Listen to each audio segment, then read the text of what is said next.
Arizona Territory, October 3rd, 1881. The air over Tombstone hung heavy with dust and heat, the kind of dry, biting heat that cracked lips and withered trust. 100 boots kicked up dirt in the yard outside town, where a makeshift auction stage creaked under the weight of sin. The sky overhead was a scorched plate of steel, cloudless, merciless. My name's Nathan Harper, though folks mostly call me Nate. 42 winters have passed me by, each one colder than the last since my Emily died. I used to be a cavalryman in the Apache wars. I knew the weight of death better than most. I've been living alone out at Red Canyon ever since, just me, the wind and the horses. I didn't come to Tombstone looking for trouble that day. But trouble, it seems, has a way of finding men like me. They weren't selling cattle like I'd figured when I saw the crowd. No, they were selling people, human beings. And that truth crawled under my skin like a nest of fire ants. What do you think of a man who stands against such wrongs? Share your thoughts in the comments below and let me know if this story resonates with you. The auctioneer was a greasy bastard named Silas Thorne. He had a face like a vulture and a voice slicker than snake oil. He stood grinning atop the platform, calling out to the scum of the territory, miners, drunks, ranchers, and worse. "Ladies and gents," he said, "we've got some prime stock for sale. Strong, obedient, and ready for work or pleasure, whatever suits your needs." Chains rattled. That's when I saw them. 2 young Apache women, shackled but unbroken. One stood tall, defiant, eyes like lightning beneath a storm cloud. The other stayed close, eyes wide but clear, calm in her silence. Sisters, no doubt. You could see it in the bone and blood. Those 2, Thorne crooned, pointing. A rare pair. Good for housework, fieldwork. Hell, even bedroll company if you've got the coin. Laughter rolled through the crowd like thunder. Ugly, mean laughter.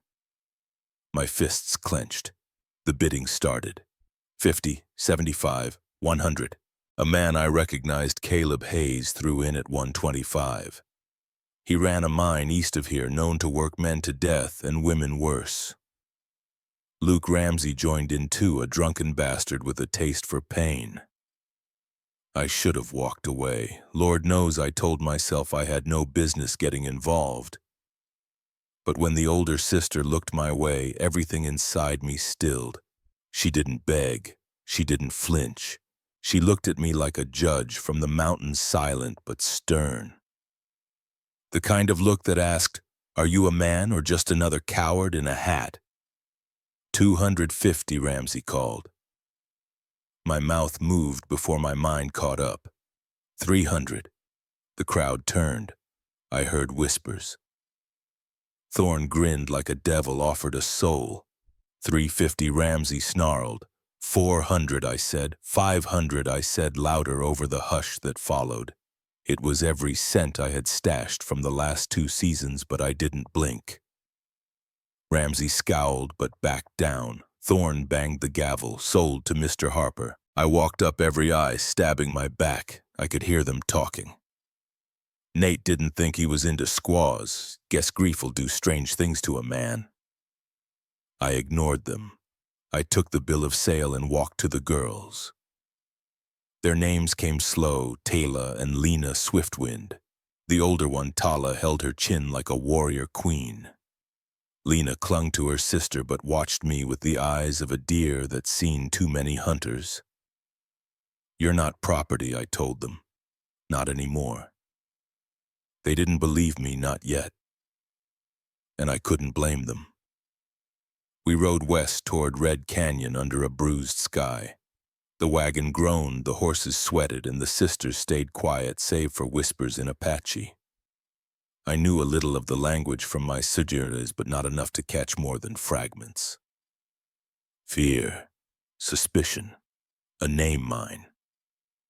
When Sheriff Wade stopped me on the edge of town, he looked at the sisters like they were varmints.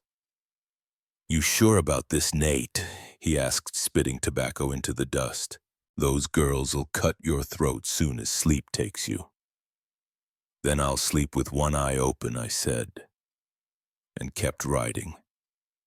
That night, as the cliffs of Red Canyon swallowed the last light of day, I brought Tala and Lena into my home.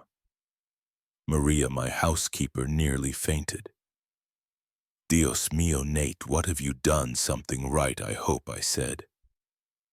They stood in my yard, free but not yet free, bound by fear, more than rope now. I pulled a knife and they stiffened, but all I did was cut the bindings. You're guests here, I said. Not slaves, not stock. If you walk away tonight, I won't stop you. But if you stay, I promise this no harm will come to you under my roof. Tala looked at me then, not with trust, not yet, but with the kind of curiosity wolves reserve for fire. And for the first time in 3 years, I didn't feel dead inside. What do you think of Nate's decision to stand up for Tala and Lena? Drop a like if you're rooting for them and share your thoughts in the comments. The morning broke cold, gray, and quiet. My coffee turned to steam in the cup as I stared out the window at the canyon cliffs that hemmed in the ranch like red walls of some ancient church. The air felt different, like the house knew it wasn't hollow anymore. Footsteps on the stairs, light, careful. Maria appeared, worry etched into every line on her face. Senor Nate, she whispered. They did not sleep. They sat by the window all night. I figured, I said. I would have done the same in their boots. Tala came into the kitchen next, wearing one of Emily's old dresses that Maria had dug up. It didn't fit quite right, but she wore it like armor. Her eyes scanned the room like a scout entering enemy territory. You speak Apache, she said, not asking. Enough to get by. I learned it during the war. She studied me, face unreadable. You fought against my people. I did, I said, not ducking the shame. I also saw good men die on both sides, men who didn't deserve it. How many did you kill? I don't know. Too many. But never a woman, never a child. Tala didn't respond. She just stood there for a long while, watching me with that mountain wolf gaze of hers. Lena came in later, soft steps like rain on cotton. She barely looked at me, kept near her sister. I noticed how her hands trembled even when still. You hungry? I asked. There's cornbread and coffee. Tala's voice was low. We don't eat without knowing what's in it. Smart, I nodded. Maria'll show you how it's made. Hell, you can make your own if it makes you feel safer. That broke something small in Tala's face. Not a smile, but the hard edge softened a notch. Later, I was feeding the horses when I heard Tala's voice behind me. You paid $500 for us, she said. Why? I leaned on the rail. Because I couldn't stand what was happening. Because no one else would have. Because it was wrong. That's not a reason, she said flatly. That's an excuse. Then maybe it's guilt. Maybe I'm trying to do one right thing before I die. Tala was silent for a beat. Then she said, Lena thinks you might be different. I don't. I'll take either as a start. That night I set blankets by the hearth and watched from the shadows as the sisters sat close to the fire, whispering in their language. They hadn't run, not yet. And in a place like Arizona, not running was its own kind of trust. They were still strangers in my home. But something in the air told me that wouldn't be the case for long. 4 days passed like dry wind over canyon stone. Quiet tents waiting to crack. Tala kept her guard, high shoulders squared like she expected a blow at every turn. Lena softened some. Helped Maria with chores, fed chickens, asked timid questions in broken English. Her smile, when it came, was rare but real. Then came trouble. It always does. I was oiling the hinges on the barn door when I heard hooves. Sheriff Wade, flanked by 2 deputies, all of them riding like they owned the land. Dust curled behind them like a warning. Harper Wade shouted, reining in at the fence. Need a word? I stepped out, wiping oil on a rag. Didn't think we had much left to say. Wade chewed the end of a matchstick. Got a complaint. Neighbor claims one of your new guests was snooping around his coop. Chicken went missing. My nearest neighbor's 5 miles away, I said, and those girls haven't stepped off my land. Still, Wade shrugged. Need to take a look around, for peace of mind. You got a warrant. His face twisted like he'd bit into a sour apple. Don't need one for unclaimed property. They ain't property, not anymore.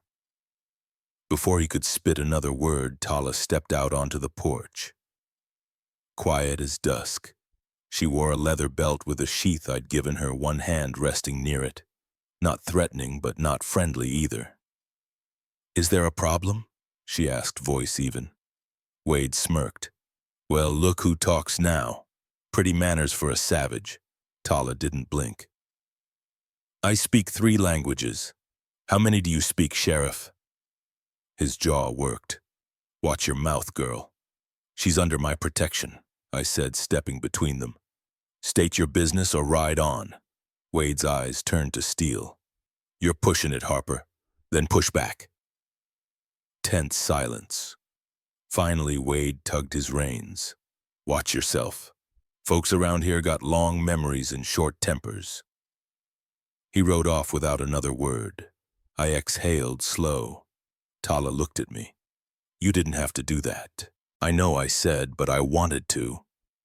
Why, I shrugged. Because no one did it for you before. And for the first time since we met, her lips quirked halfway to a smile. Have you ever stood up to injustice like Nate did? Share your story in the comments and give a like if Tala's courage inspires you. It was a Tuesday. Sunrise bled orange across the cliffs, staining the land like war paint. I was in the barn mending a busted gate when Maria came running, breath short, eyes wide. Senor Nate, she gasped. The traitor, he's here? I stepped outside, rifle already in hand. Silas Thorne sat atop a black gelding, flanked by 3 men who looked like they'd kill you for the fun of it. One was Caleb Hayes, the mine owner, with fists like stone and a heart twice as hard. Well, morning, Harper, Thorne called, voice too damn cheerful. Hope we ain't interrupting breakfast. I leveled my eyes at him. State your business and ride on. He dismounted slow, like a man unafraid. Seems we got a legal matter to clear up. See, it turns out those girls you bought, he chuckled, weren't mine to sell. Little mix-up, you understand. They actually belong to Mr. Hayes here. Hayes spit. I captured 'em fair, was taking 'em to the fort when they got loose, which makes 'em fugitives, Thorne added. And you, well, guilty of theft, federal theft. Funny, I said. You weren't so concerned with paperwork when I handed you 500 cash. Ah, Thorne said, spreading his arms. An honest mistake. But we're here to set it right. Give us the girls, pay Hayes a small compensation, say 1,000, and we'll be on our way. I didn't blink. You're out of your goddamn mind. Thorne's smile died. Then maybe we let the law decide. You mean Wade, I asked. Last I checked, he ain't the law outside town. Just then Tala appeared behind me, silent as dusk. She didn't flinch. She just stood there, one hand resting on the hilt of her knife. You're lying, she said calmly. We were never military prisoners. Hayes's eyes narrowed. Watch your tongue, girl. She's right, I said, and unless you want me to carve the truth out of your hide, you best leave. Tension coiled tight. Guns weren't drawn yet, but they were close. You'd risk your life for them, Thorne asked. I already did. I ain't stopping now. And then, just like in the stories, the cavalry arrived. Dust rose on the eastern trail. 3 riders, Doc Bennett, and 2 men in dark coats with federal badges gleaming. Morning, gentlemen, Doc called. Hope we ain't too late. Thorne's jaw went slack. Now hold on, one marshal rode forward, hand on his holster. Silas Thorne, you are under arrest for human trafficking, unlawful slave auctioneering, and obstruction of federal justice. The yard exploded in shouts. Guns, half-raised orders, barked horses stamping. I kept my barrel on Hayes, who looked like he wanted to shoot his way out. "Don't I said, ain't worth dying for a liar." Eventually they surrendered, hands raised, cuffs snapped tight. When it was over and the riders were gone with their prisoners, I sat on the porch, breath shallow. Tala joined me silent. "You all right?" I asked. She nodded slowly. "You didn't have to do that." "I know," I said again, "but I would. Every time." She turned to me. Why, I met her eyes. "Because what they did to you, what this place allowed, ain't something I'll stand by for, not anymore." Tala studied me a long while, and then she said something I hadn't expected. "You're not like them." "Not anymore," I said. Her voice softened. "Maybe never." And we sat there as the wind carried away the last of the dust. A week passed, maybe more. Days blurred together under blue skies and nights cooled by the whispering wind. After the standoff with Thorne and Hayes, peace settled over the ranch like dust on old boots, unnoticed at first. But everywhere, once you stopped moving. Tala didn't leave. Neither did Lena. That alone spoke volumes. Lena came to life quickest. Her English sharpened. She took over most of the cooking, mixing her people's flavors with Maria's old recipes, laughing at the mismatched spices and making them work anyhow. Her songs, soft, strange melodies, drifted through the open windows like wind through cottonwood. Tala remained cautious, watchful, but her edges dulled bit by bit. She spent hours with the horses, whispering to them in Apache, and they listened. I'd never seen a woman break a Mustang with nothing but patience and soft words before her. She didn't trust easy, but she respected work, and work we had plenty of. One evening I found her in the corral brushing down a black mare. "She likes you," I said. "She's been hurt," Tala replied. "Makes her careful, but not cruel. You talking about her?" Tala shrugged, not answering. I leaned against the fence. "You've been quiet. There's safety in silence, and sometimes truth, too." Tala stopped brushing. "You want truth?" I nodded. She faced me full on, arms folded. "We've seen men pretend before, kind faces that turned cruel the minute they were trusted. How do I know you're not just better at hiding it?" I didn't rush to answer. I just let the evening wind speak for a while. "I don't know what proof you need," I said finally, "but I can give you time, and I'll keep showing up until you believe what I mean." Her eyes searched mine like a tracker reading a trail. Then she gave a small nod, barely there. But it felt like the start of something. That night Lena sat with me on the porch. The sky above Red Canyon burned purple and gold. "My sister. She's afraid to want things again," she said softly. "She has every right to be, but she watches you more than she lets on." I didn't reply. I just sipped coffee and listened to the cicadas. Lena continued. "You make this place feel possible, like maybe we don't have to run anymore." I swallowed hard. "You never did." She looked down. "It's hard to believe that, even now." We sat in silence, not the awkward kind, something else, the kind that made space for wounds too deep for words. The next morning, Tala was already outside tending the garden. I joined her. She didn't speak but handed me a hoe. We worked side by side as the sun climbed. At noon, we shared coffee on the back porch. No words passed, but her foot brushed mine under the table and neither of us moved it away. Maria watched from the kitchen window with a smile she didn't try to hide. That night, Tala spoke again. "When you were a soldier, did you ever question what you were doing all the time?" "What changed? I met an Apache man during a ceasefire. His name was Tarak. He told me about his wife, his children. He spoke better English than I did, said we weren't that different." What happened to him? He tried to surrender in the next raid. One of our boys shot him. Didn't know. Or didn't care. Tala's hands clenched in her lap. I'm sorry, I said. For what? For not seeing sooner. For not stopping it when I could have. Tala's voice was quiet. I want to believe you.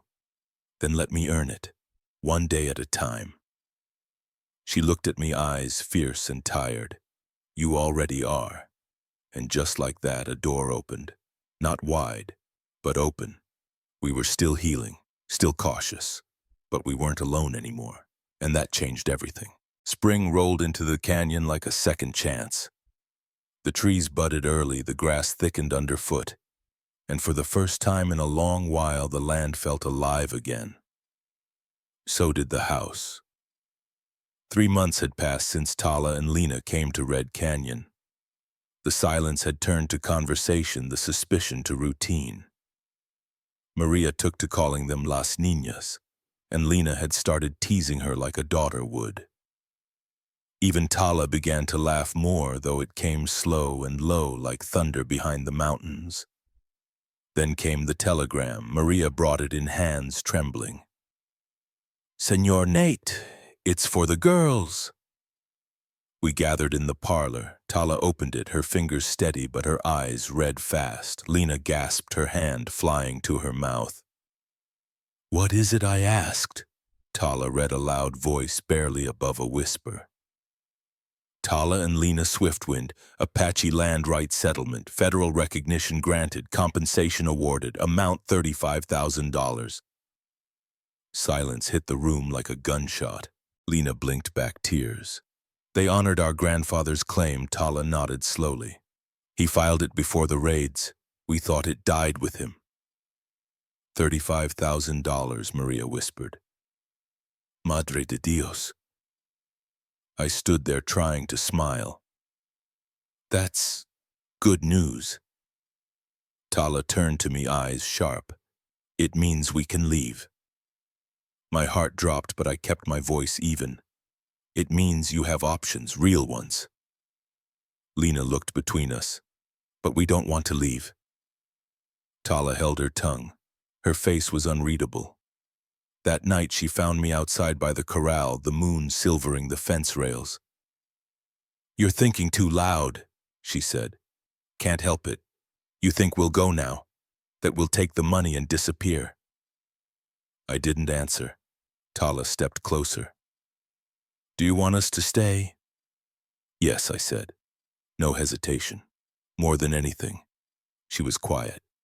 Then Lena calls you family now. I call her the same. And me. I turned to face her. You are the storm that changed everything. And I've never been more certain of anything than I am of you. Tala's breath hitched. She reached into her pocket and pulled out a folded slip of paper. It was a drawing, charcoal on old parchment. 2 horses, a home, and 3 people. I made this when I was 12, she said. It was my dream. I thought it died, but it didn't. Not really. She looked up, eyes shining. I want to stay. I want to build something here, not just for us, but for others like us. Apache with nowhere left to go. Refugees. Survivors. I swallowed. You want to use the money, buy more land. Expand the ranch, make it something bigger. Not just survival, a community. I smiled. You sure you want to tie yourself to an old warhorse like me? Tala stepped close. You're not old, you're just seasoned. And then she took my hand. Marry me, Nathan Harper. The world stopped spinning for a moment. You sure? I whispered. She nodded. I've never been more sure of anything. When I kissed her, the whole canyon felt like it was breathing with us. We told Lena in the morning. She cried, then tackled us both in a hug. I knew it, she laughed. I knew you two were stubborn enough to fall in love the hard way. We spent the next weeks planning. Chief Swiftwind rode in from the hills with 3 other elders and a blessing. He looked at me long and hard. You protected them, he said. I tried. You'll do. The wedding took place beneath the cliff's wildflowers in bloom, the wind warm and steady. Maria cooked enough food for an army. Lena sang during the ceremony. Doc Bennett stood by as witness, tears in his eyes. Tala wore a white dress sewn by Maria's cousin. I wore my cavalry coat clean for once. Do you, Nathan Harper, take Tala Swiftwind to be your wife? I do. And do you, Tala Swiftwind, take this man in the ways of both your peoples? I do, she said, voice strong. And when we kissed, the crowd whooped like coyotes. That night, as the fire burned low and the guests faded into memory, Tala and I sat on the porch, hands clasped. This place feels different now, she said. It's home, I said, and she smiled. Yes, it is. 6 months after the wedding, Swiftwind Ranch didn't just look different. It felt different. You could hear it in the way the hammers echoed from the new bunkhouse, in the sound of children laughing near the creek, and in the rhythm of hooves that no longer only carried cowhands but families, elders, survivors. We used the inheritance wisely. We bought 500 more acres, cleared brush, dug 2 new wells. The land had always been good. It just needed hands that weren't afraid to dream bigger. Tala took charge of organizing the new Apache families who came to join us. Survivors from all over, some from Mexico, some from reservations, others who'd just been drifting lost. Her authority was quiet but absolute. They followed her like they followed the wind. Lena turned our home into more than shelter. She opened the main house as a school for children. She built shelves from old crates, filled them with books. She taught language, Apache, English, even some Spanish, and made space for stories, laughter, and music. As for me, I found a purpose that wasn't tied to regret. I oversaw the fields, repaired wagons, trained horses. But mostly I stood back and let them lead. It wasn't always easy. Word got out, of course. Not everyone liked what we were building. There were threats, slurs painted on fences, dead coyotes left on the property line. One night, someone set fire to the barn. We put it out fast, but the message was clear. Tala wanted to fight. I could see it in her eyes, old instincts flaring. But she didn't. Instead, she called a meeting. Apache families, white ranchers who'd stood by us, even a few hesitant townfolk who had started warming to the idea of peace. We stood under the stars while Tala spoke, not with anger but with resolve. This land has been soaked in enough blood, she said. We will not feed that soil again. We will grow things here. We will protect one another, not with bullets but with truth, with work, with fire in our hearts, not in our barns. They listened. And more importantly, they stayed. A year passed. The ranch grew into a beacon. We named it Swiftwind Ranch, not just after Tala and Lena, but for what they represented: movement, resilience, the unseen forces that guide us home. Doc Bennett visited often, helping treat injuries and deliver babies. Maria retired from housework but ruled the kitchen like a queen. Chief Swiftwind came twice a year, each time staying longer. One afternoon he pulled me aside. "You gave my nieces more than safety," he said. "You gave them soil to root in. That is rare." "I just stood still long enough for them to plant it," I said. He nodded. "You became what the world needs more of, a man who listens." Not long after, Lena met a young blacksmith who had come to fix the gates, a quiet man with warm eyes. They courted like spring rain, gentle but steady.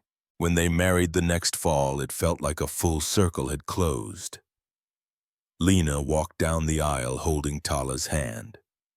I stood beside her, not as a father, not as a replacement, but as family. Real and chosen. That night, Tala and I sat by the fire, listening to the music and laughter from the barn. "You ever think we'd come this far?" I asked. "No," she said, "but I hoped."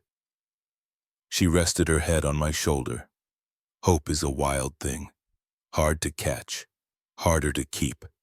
But once you have it, you build a home around it, I finished. The stars above Red Canyon were sharp that night, clean and cold, and for the first time in my life I didn't look at them wondering what I'd lost. I looked at them and knew what I'd found.